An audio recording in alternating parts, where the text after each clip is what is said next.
High guys, welcome to back my channel the confuse couple mix blog. আর Sunday 14 July আমরা যাচ্ছি মায়েশের রথ দেখতে।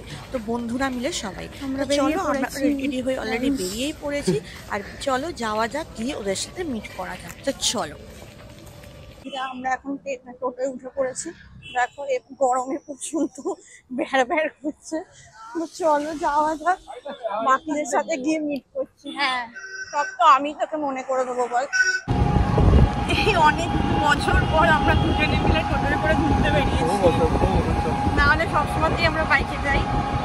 এই তো যেতে চায় না, কি করবো, বাট আজকে অনেকদিন পর। আজকে কিন্তু প্রবলেম আছে বলেই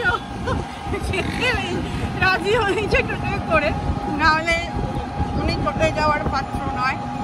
তো চলো, বাকিরা তো এখনো বললো বেরিয়ে পড়েছি, জানি না কি করেছে। আলো বহুত খাঁকা করছে রোদ।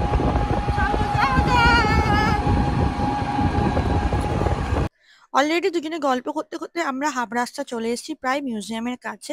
আর বাইরে দেখতে পাচ্ছ রোদে খাঁ করছে, তখন দুপুর প্রায় 3:30 বাজে।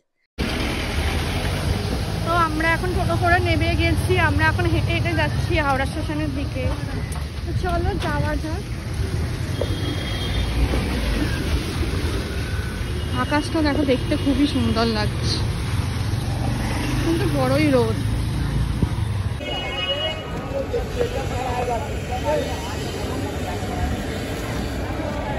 দাঁড়া, এখন যাচ্ছ টিকিটটা কি বললো, কোথায় কাটছে, কি গো কোথায় বললো টিকিট কাটতে? ছটা তো। অনেকক্ষণ দাঁড়িয়ে থেকে থেকে ও গেল টিকিট কাটতে ভেবো, যেহেতু বাকিরা এখনো আসেনি তো ফোন করে জিজ্ঞাসা করে নিলাম। তো ওরা বললো টিকিটটা কেটে নিন, নাহলে একটু লেট হয়ে যাবে। আর নিধি তো ওদিক থেকে আসবে, তাই আমরা টিকিটটা কেটে নিলাম। টিকিট টিকিট কেটে নিয়েছি। দেখো টিকিট লাইনে তো কাউকে টিকিট দিতে যে কত লেট করছিল তার ঠিক নেই। কতক্ষণ দাঁড়িয়ে থাকার পর দুটো টিকিট দিল এক লাস্ট। 6 জনের টিকিট আমরা কেটেছিলাম। টিকিট নিয়ে তো এবার কেটে তো নিয়েছি, তো টিকিট নিয়ে আমরা যাচ্ছি প্ল্যাটফর্মের ভেতরের দিকে। তো ওরা অলরেডি ফোন করে দিয়েছে, পড়েছে হাওড়া স্টেশনে অলরেডি। ওরা দাঁড়িয়ে আছে আমাদের জন্য না, আমরাই দাঁড়িয়েছিলাম ওদের জন্য। তো ওরা বাসে করে এসছে বলে ওরা পেছন দিয়ে ঢুকেছে, আমরা টোটো করে এসছি বলে আমরা সামনের গেট দিয়ে ঢুকেছি। তো চলো যাওয়া যাক, কোথায় দাঁড়িয়ে আছে গিয়ে দেখতে পাবো আমি। চলো, তো দেখে নিয়েছি।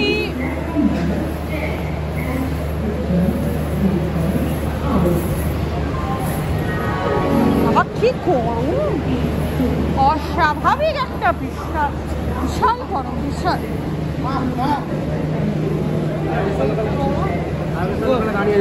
বহুত ভিড় হবে তারকেশ্বর লোকাল। ব্যান্ডেল লোকাল কটায় আছে? অলরেডি দুটো ট্রেন, মানে ওদিকে তারকেশ্বর লোকাল ছিল আর এটা ছিল ব্যান্ডেল লোকাল। তারকেশ্বর লোকাল তো মারাত্মক ভিড় অলরেডি হয়ে গেছে, তো ব্যান্ডেল লোকালটা তখনও দাঁড়িয়ে আছে। তো আমরা হাঁটা দিয়েছি, যেহেতু মাঝের কম্পার্টমেন্টে উঠবো তাই। তো হাঁটতে হাঁটতে চলে এসেছি মাঝের কম্পার্টমেন্টে। চলো উঠে পড়া যা। উঠেই আমরা ফার্স্ট ট্রেনে বসার সিট তো পেয়েই গেছি। আর নিধি তো লিলুয়া থেকে উঠবে, তাই ওকে ফোন করে বলে দেওয়া হয়েছে। তো চলো, গল্প করতে করতে অলরেডি চলেও এসেছি শ্রীরামপুর স্টেশনে। তো চলো, নেবেই দেখো ট্রেনটা কিরকম ছেড়ে দেবে। আর রানিং এত ভিড় যে কেউ নামতে পারছে না। তোমরা দেখতেই পাবে, দেখো একটা মেয়ে অলরেডি ছুটবে রীতিমতো ওর মাকে নামানোর জন্য। মানে ও অলরেডি নেমে গেছে, ওর মা আটকে গেছে, দেখতেই পেলে তোমরা। তো এইভাবে যেন না ছোটাই উচিত, কারণ ট্রেনটা তো পরের স্টেশনে দাঁড়াবে, উনি নেমে গেলে আমরা ব্যাকে আসতে পারবে।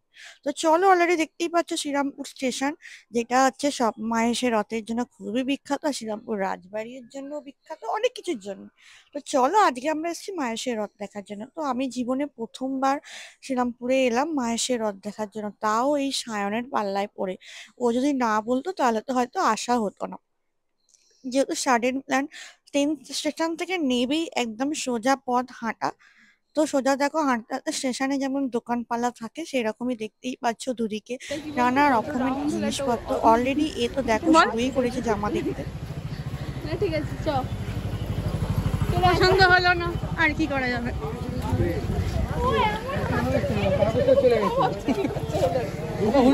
আরে ও রাস্তার মাঝে দাঁড়িয়ে আছে, তুই বল। জিঙ্গেল গাইস, মাছিদের মতো সেজে এসছে।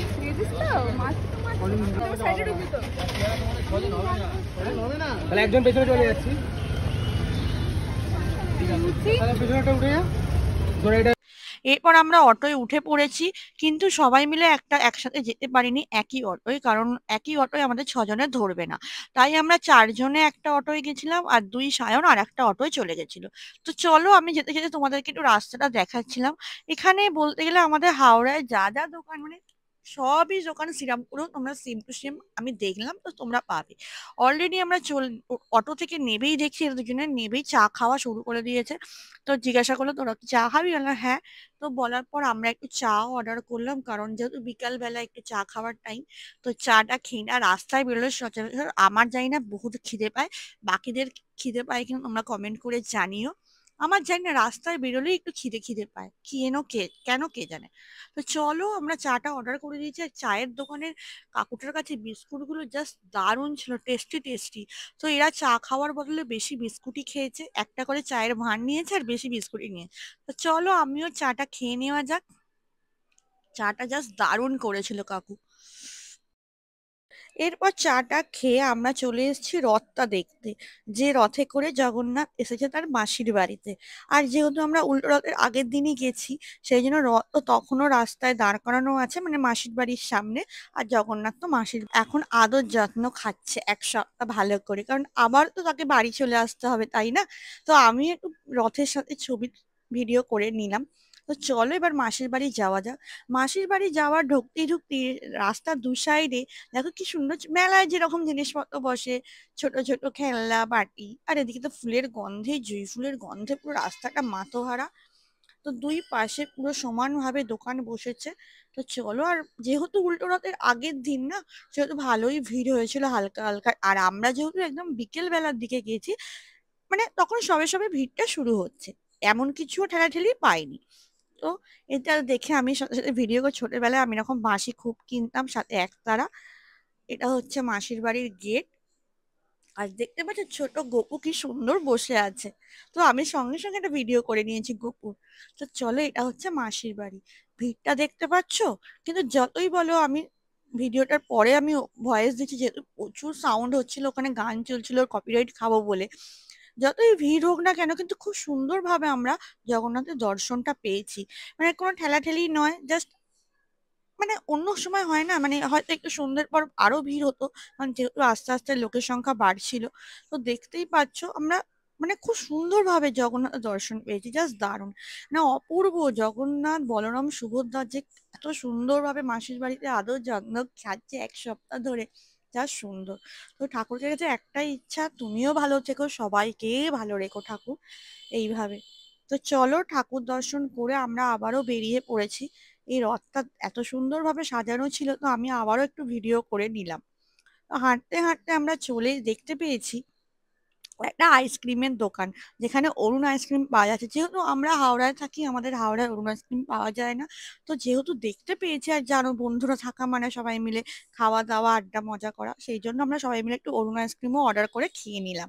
তো চলো দেখে নেওয়া যাক কে কোন ফ্লেভারটা আমরা অর্ডার দিয়েছি। আর সে সময় কাকুটা কি করতে, মানে বরফ ভাঙতে ব্যস্ত ছিল। তো ততক্ষণে আমি বললাম দাঁড়া মেনু কার্ডটা দেখে নি, কে কি অর্ডার দিবি দেখে নে। বলে যায় 15 টাকা দাম বেড়ে গেছে। 15 টাকা। আর কটন ক্যান্ডি কত? টপি ক্রিম আমার এটা কটন ক্যান্ডি 50 টাকা, 15 টাকা একটা ব্যাগ নিয়েছে, ঠিক আছে?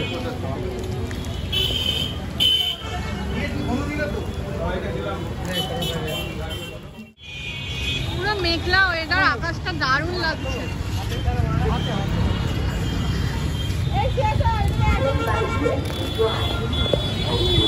আমরা এখন যাচ্ছি মেলা দেখতে। মেলায় আমরা কি দেখবো? এই খেলনা বাটি, খেলনা বাটি, খেলনা বাটি আমার এখানে দেখতেই পাচ্ছ সব মাটির নানা রকমের সবজি পাওয়া যাচ্ছে, খেলনা। তো এরকম আমি ছোটবেলায় কিনতাম, তো দেখতে পেয়ে এটাকে সাথে সাথে ভিডিও করে নিয়েছি।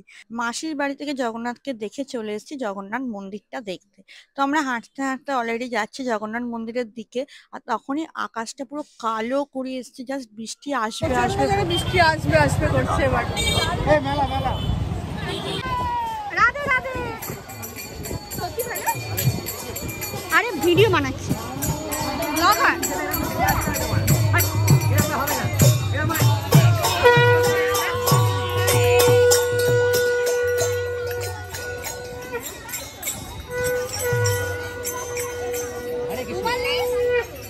ও বলছে ভিজবি।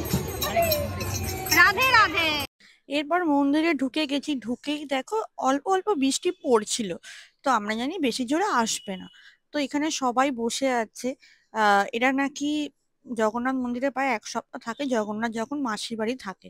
তো বলতে না বলতেই দেখি অজোরে ঝমঝম করে বৃষ্টি এসে গেল। আর বেহবুত তো গার্ডে ওখানে দাঁড়িয়ে আছে, যেহেতু ও বুট পরে গেছিল, ভিজে গেলে একদম যেতে পারবে না কোথাও, না হাঁটতে পারবে না। এই জন্য আর দেখো আমি মন্দিরটা ঘুরে ঘুরে দেখাচ্ছিলাম, আমরা ছাওয়ায় দাঁড়িয়েছিলাম, কি করবো বৃষ্টি এসে গেছে। এরপর বৃষ্টি থামতে আমরা আস্তে আস্তে বেরিয়েছি, মানে ভালো জোরেই বৃষ্টি হয়েছে।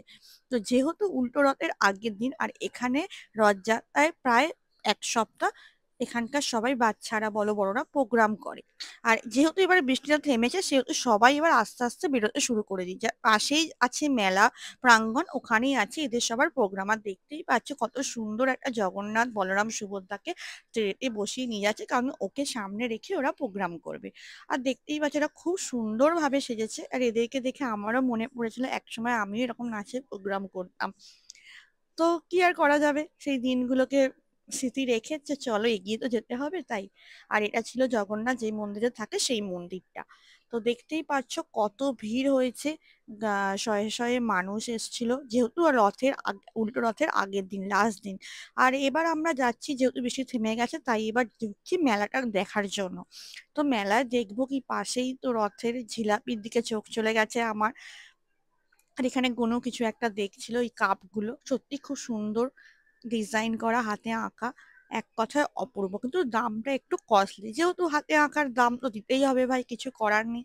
আর মেলা ঘুরবো কি, মেলায় দেখো ঢোকার আগেই তো কাদা ভর্তি, যেহেতু একটু আগেই বৃষ্টি হয়েছে অঝোরে, মানে অঝোরে মানে বিশাল জোরে একটা ঝড় উঠলো, তারপরই মানে ঝমঝম করে বৃষ্টি। কিন্তু বৃষ্টি হয়েও বলতে গেলে কোনো লাভ নেই, না আছে একটু ঠান্ডা হাওয়া না কিছু, প্রচন্ড লেভেলের গরম, মানে বলার ভাষা নেই। আর তার সাথে আমারও একটু শরীরটা খারাপ করছিল, যেহেতু বৃষ্টিতে ভিজে গেছি আর সেরকম গরমে ঘেমে গেছিলাম তার সাথে। আর মেলায় ঢুকতে ঢুকতেই তো ফার্স্টেই আগে চোখ গেছে রাইডস গুলোর দিকে। আর যেহেতু আমার মাথা যন্ত্রণা করছিল তাই আমি রাইডস এ চড়তে যাইও নি। ওদিকে গেছিল নিধি আর হাজেরা, ওরা ফার্স্টে নিধি আর নন্দিনী যাবে বলছিল রাইডস চড়বে, তারপর আর নন্দিনী যায়নি, যেহেতু বৃষ্টি পড়ছে ভিজে গেছে বলে। সেই জন্য হাজরা আর নিধি গেছিল ওই নাগরদোল্লা চাপতে। তো চলো দেখানো যাক।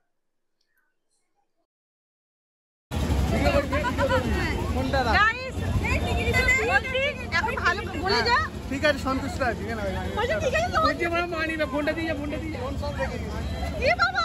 এরপর তোমাদেরকে রথের মেলাটা ঘুরিয়ে দেখাই। বৃষ্টির জন্য সত্যি বলতে বেশি ঘুরতে পারিনি, আর আমারও একটু শরীরটা খারাপ করছিল, তাই যতটুকু ঘুরতে পেরেছি অতটুকুই তোমাদেরকে দেখাচ্ছি। তো চলো দেখানো যাক। রথের মেলা বসেছে রথতলায়, আর ভর দুপুরে রথতলাতে ছেলেরা ভিড় জমায়। রথের মেলা বসেছে, রথের মেলা বসেছে, ওই রথের মেলা বসেছে রথতলায়, আর ভর দুপুরে রথতলাতে ছেলেরা ভিড় জমায়। রথের মেলা বসেছে, রথের মেলা বসেছে।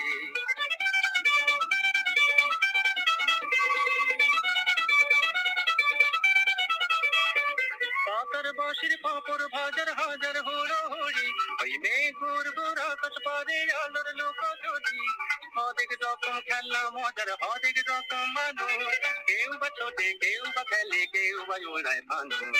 বেচা কেনার আশায় কেউ বা হাঁকে জোর গলায়। রথের মেলা বসেছে, রথের মেলা বসেছে।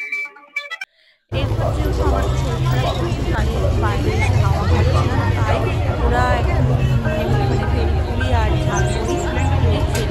আমি একটু ঠান্ডা ঠান্ডা করে খেয়েছি, আর দেখতে পারিনি, শরীরটা খুব